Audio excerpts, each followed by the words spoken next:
చూస్తున్నారా ఎట్లా కట్టేసిరో నన్ను? అగో దాని కాలు కట్టేసిరు చూడండి. ఇట్లా కట్టేస్తారా ఎవరన్నా చిన్న పిల్లగాన్ని? అక్కడ మా అక్క పెయింటింగ్ వేస్తుంది. ఏం వేస్తున్నావు అక్క అని ఉట్టిగా పోయి కూర్చొని చూసిన అంతే. దానికి ఇట్లా కట్టేస్తారా?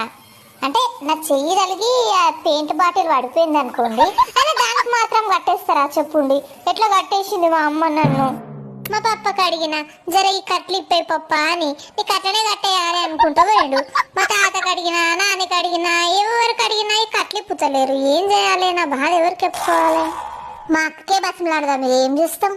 అక్క ప్లీజ్ అక్క, నువ్వన్న ఈ కట్లు ఇప్పక్క ప్లీజ్ అక్క, మళ్ళీ ఎప్పుడు పడేయక్క ప్లీజ్. దగ్గొస్తుంది అక్క, నీళ్ళన్న తాగొస్తా అక్క జర ప్లీజ్ అక్క. అమ్మయ్య బతికిపోయినారా దేవుడా, మళ్ళీ ఇట్లాంటి పనులు అస్సలు చేయ. బుద్ధి వచ్చింది నాకు.